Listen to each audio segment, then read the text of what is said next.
Hello guys, in this tutorial we're going to be showing you a fast and easy way to use Zapier with Facebook leads.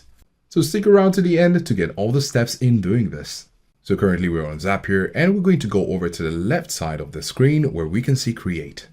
Clicking on this will mean we have the option to create new Zaps, so we're going to click on Zaps. And there are of course two options here. You can go ahead with the Copilot and state what you'd like to do. However, we're going to go with the manual method, which is to create a trigger manually. We're going to click on the trigger option here, and then we're going to select Facebook leads.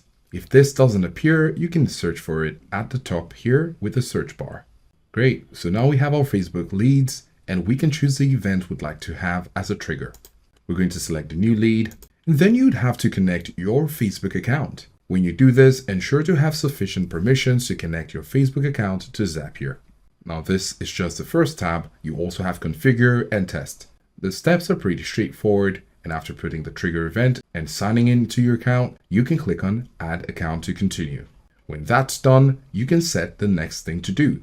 We have here select the event for Zap to run. So we can click on action again. So depending on what you want, you can select any of these options. We're going to select Google Sheets because we want to populate anything we have on the Facebook leads ads into our Google Sheets. Now we've selected Google Sheets, and then you're going to select the action event.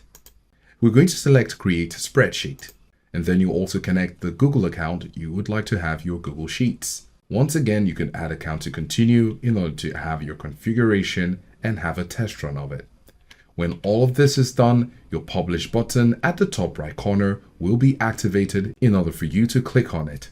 And when that's done, your Zapier will be connected to your Facebook leads and you can start receiving a population of data into your Google Sheets. So this is how to use Zapier with Facebook leads.